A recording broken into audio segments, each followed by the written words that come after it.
के समुद्री इलाकों में एक नई खामोश जंग की आहट सुनाई दे रही है। ब्रिटेन के पास रूस की 3 पनडुब्बियों की तैनाती ने पूरे यूरोप में सुरक्षा को लेकर चिंता बढ़ा दी है। इन पनडुब्बियों के साथ एक फ्रिगेट और रूस की शैडो फ्लीट के 2 टैंकर भी मौजूद बताए जा रहे हैं, जिसे पश्चिमी देश सीधे सीधे दबाव की रणनीति मान रहे हैं। ब्रिटेन ने दावा किया है कि रूसी पनडुब्बियां उसके समुद्र के नीचे बिछे डेटा केबल और गैस पाइपलाइनों के पास गुप्त गतिविधियां कर रही थी। ये वही केबल है जिनसे इंटरनेट बैंकिंग और सैन्य संचार जैसी महत्वपूर्ण सेवाएं जुड़ी है। तो ऐसे में किसी भी तरह की छेड़छाड़ बड़े संकट का कारण बन सकती है। और इसी बीच रूस के राष्ट्रपति व्लादिमीर पुतिन ने ब्रिटेन के प्रधानमंत्री कीर स्टारमर को कड़ी चेतावनी दी। पुतिन ने कहा कि अगर रूसी फ्लीट को छुआ गया या शैडो फ्लीट को नुकसान हुआ तो इसका अंजाम बेहद गंभीर होगा, यहां तक कि एटमी प्रतिक्रिया भी संभव है। इस बयान ने यूरोप में तनाव को और बढ़ा दिया। रिपोर्ट्स के मुताबिक रूस की एक अटैक सबमरीन को ध्यान भटकाने के लिए भेजा गया, जबकि 2 जासूसी पनडुब्बियां असली मिशन पर थी। विशेषज्ञ इसे हाइब्रिड वॉरफेयर का हिस्सा मान रहे हैं, जहां बिना सीधी लड़ाई के रणनीतिक दबाव बनाया जाता है। इस घटनाक्रम के बीच यूक्रेन के राष्ट्रपति जेलेंस्की ने भी नाटो के विकल्प के तौर पर नए सुरक्षा संगठन की बात उठाई है, जिससे भू राजनीतिक समीकरण और जटिल हो गए हैं। यूरोप पहले ही यूक्रेन युद्ध से जूझ रहा है और अब समुद्र के नीचे संभावित खतरे ने नई चिंता पैदा करती है। सवाल यह है कि क्या रूस सिर्फ शक्ति प्रदर्शन कर रहा है या किसी बड़े ऑपरेशन की तैयारी। 3 पनडुब्बियां, फ्रिगेट और शैडो फ्लीट की मौजूदगी ने संकेत दे दिया है कि समुद्र के नीचे भी शक्ति संतुलन की लड़ाई तेज हो चुकी है। बताया जा रहा है कि नाटो में टूट की संभावना के बीच जेलेंस्की का नया संगठन बनाने की सलाह को लेकर इस तरह के मामले सामने आ रहे हैं। और चलिए अब आपको ग्राफिक्स के जरिए समझाते हैं कि आखिरकार ये पूरी खबर क्या है। ब्रिटेन के पास रूस की 3 पनडुब्बियों की तैनाती हुई है। मुद्दा यहां से शुरू होता है। पनडुब्बियों के साथ रूसी फ्रिगेट भी मौजूद है। तो खबर क्या है? पनडुब्बियों के साथ रूसी फ्रिगेट भी मौजूद है। 3 पनडुब्बियों की तैनाती की गई। शैडो फ्लीट के 2 टैंकर इलाके में देखे गए हैं, जिसके बाद हलचल और तेज हुई और अंडर सी केबल के पास गुप्त गतिविधि का जो खबर है वो भी मिली है। ब्रिटेन ने इसे सुरक्षा के लिए खतरा बताया है। साथ ही पुतिन ने फ्लीट छूने पर गंभीर परिणाम की चेतावनी दी है। तो यूरोप में हाइब्रिड वॉरफेयर की जो आशंका है वो अब धीरे धीरे बढ़ने लगी है। नाटो विकल्प की चर्चा से तनाव और ज्यादा गहरा हो गया है। तो ब्रिटेन के पास रूस की 3 पनडुब्बियों की तैनाती की गई है, जिसके बाद से ये लगातार जो चर्चा है वो हो रही है। और यूरोप में रूस कुछ बड़ा करेगा क्या, इसे लेकर भी चर्चा हो रही है। ग्राफिक्स के जरिए आपको समझाते हैं। रूस ने ब्रिटेन के पास 3 सबमरीन उतारी है। तो यूरोप में क्या रूस कुछ बड़ा करने वाला है, इसको लेकर लगातार चर्चा हो रही है। ब्रिटेन के पास में 3 सबमरीन उतारी गई है। तो आगे बढ़ेंगे। फ्रिगेट भी भेजा गया है। शैडो फ्लीट के 2 टैंकर भी यहां पर मौजूद बताए जा रहे हैं। सैन्य तैनाती यूरोप को सीधे सीधे रूस की धमकी है और इसीलिए चर्चा लगातार है कि क्या रूस कुछ बड़ा करने की तैयारी कर रहा है। और बताएं कि अगर ये जो फ्लीट है इससे छेड़छाड़ की जाती है तो ये एक चेतावनी है। तो पुतिन ने स्टारमर को धमकाया है। ग्राफिक्स के जरिए आपको बताएंगे कि अगर हमारे फ्लीट को हाथ लगाया गया तो शैडो फ्लीट, और अगर शैडो फ्लीट को नुकसान हुआ तो इसका अंजाम बुरा होगा। तो पुतिन ने स्टारमर को धमकाया, अगर हमारे फ्लीट को हाथ लगाया तो इसका अंजाम बेहद बुरा होगा। तो शैडो फ्लीट को लेकर यह बात पुतिन ने कही है कि शैडो फ्लीट को कोई नुकसान ना पहुंचाया जाए, कोई छेड़छाड़ उसके साथ में ना हो। तो पुतिन ने स्टारमर को धमकाया, अगर हमारे फ्लीट को हाथ लगाया तो इसका अंजाम एटमी हमला होगा। यानी कि एटमी हमले की बात यहां पर रूस की तरफ से की गई है, जिससे यूरोप में तनाव और ज्यादा बढ़ गया है। शैडो फ्लीट को नुकसान हुआ तो इसका अंजाम एटमी हमला होगा, पुतिन ने कहा है। तो पुतिन ने कीर स्टारमर को धमकाया। ब्रिटेन के पास में 3 सबमरीन तैनात किए गए हैं रूस के, और साथ ही ये जो फ्लीट है ये लगाया गया है, जिस पर ये बयान यहां पर निकल कर आया है।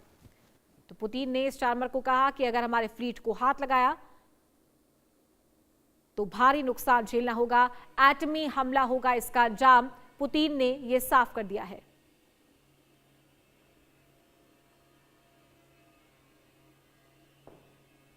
तो पुतिन ने की स्टारमर को लेकर ये बयान दिया है, ये बात निकल कर आई है।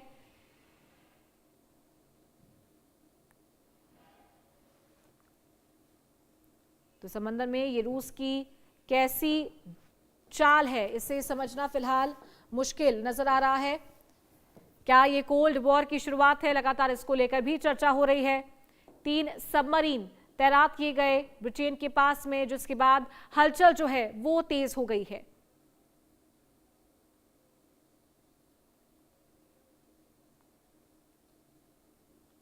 तो समंदर में रूस की इस चाल के बाद से यूरोप में भूचाल आ गया है और लगातार इसके बाद जो प्रतिक्रियाएं हैं वो भी निकल कर आ रही हैं। ये फ्लीट यहां पर तैनात किया गया है, जिसके बाद पुतिन ने स्टारमर को धमकाते हुए ये बयान भी दिया है कि अगर हमारे फ्लीट को हाथ लगाया या इसका नुकसान हुआ तो इसका अंजाम एटमी हमला होगा। ये बड़ी धमकी रूस की तरफ से ब्रिटेन को दी गई है।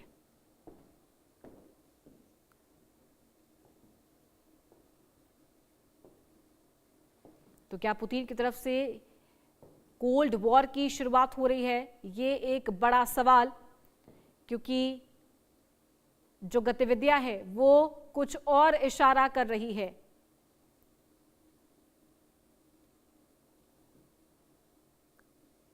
तो इसी समुद्र के नीचे तैनाती है उन फाइबर केबल्स की भी, जहां से जो डेटा है उसका संचार होता है, और इसीलिए ये जो पूरी सिचुएशन है, जो कंडीशन है, वो और ज्यादा टेंस बनी हुई है।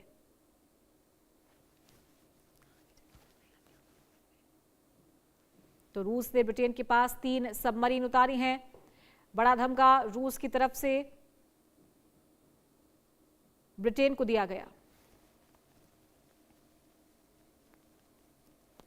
तो 3 सबमरीन के अलावा रूस ने फ्रिगेट भी भेजा है।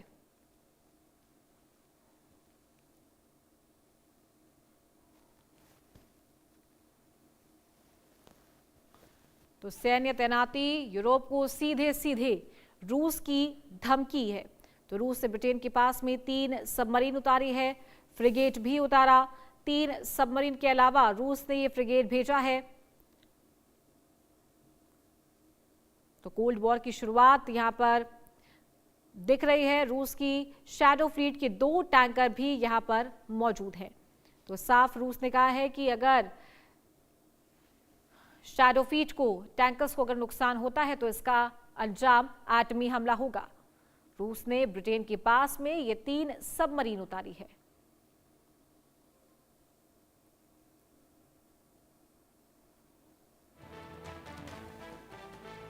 पुतिन ने कहा कि अगर हमारे फ्लीट को हाथ लगाया तो इसका अंजाम एटमी हमला होगा।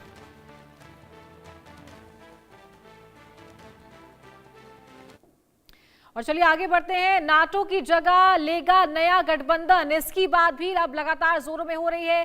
जेलेंस्की ने एक नए अलायंस बनाने का दांव चल दिया है। यूरोपीय डिफेंस को लेकर बात हो रही है। ये संगठन भूमध्य सागर से ब्लैक सी तक सक्रिय रहेगा। तो नाटो की जगह लेगा क्या नया गठबंधन, जिसमें ईयू, यूक्रेन, तुर्की, कई देश शामिल रहेंगे। जेलेंस्की ने एक नए अलायंस बनाने का दांव चल दिया है। यूरोपीय डिफेंस अलायंस का प्रस्ताव सामने रखा गया है। साथ ही इसमें यह संगठन भूमध्य सागर से ब्लैक सी तक सक्रिय रहेगा, एक्टिव रहेगा, जिसमें यूरोप, यूक्रेन, तुर्की, नॉर्वे और ब्रिटेन शामिल हैं। तो जेलेंस्की ने एक नए अलायंस बनाने का दावा कर दिया है, जिसमें ब्रिटेन को शामिल किया गया है। तो जिस तरीके से कोल्ड वॉर की चर्चा लगातार तेज हो रही थी, उसी बीच एक नए अलायंस बनाने की बात यहां पर की गई है। नाटो की जगह क्या ये अलायंस ले पाएगा, और इसमें तुर्की शामिल है, नॉर्वे शामिल है, ब्रिटेन इसमें शामिल बताया गया है, यूरोप इसमें शामिल है। तो यूरोपीय डिफेंस अलायंस का प्रस्ताव रखा गया। ये संगठन भूमध्य सागर से ब्लैक सी तक सक्रिय रहेगा। जेलेंस्की ने एक नए अलायंस बनाने का दांव चला है। इस सिचुएशन के बीच में यूरोपीय डिफेंस अलायंस का प्रस्ताव रख दिया गया है। तो ये संगठन भूमध्य सागर से ब्लैक सी तक होगा, जिसमें यूरोप, यूक्रेन, तुर्की, नॉर्वे और ब्रिटेन शामिल हैं। जेलेंस्की ने एक नए अलायंस बनाने का दाव चला है। यूरोपीय डिफेंस अलायंस का प्रस्ताव रखा गया। ये संगठन भूमध्य सागर से ब्लैक सी तक सक्रिय है, जिसमें यूरोप, यूक्रेन, तुर्की, नॉर्वे, ब्रिटेन शामिल बताए जा रहे हैं।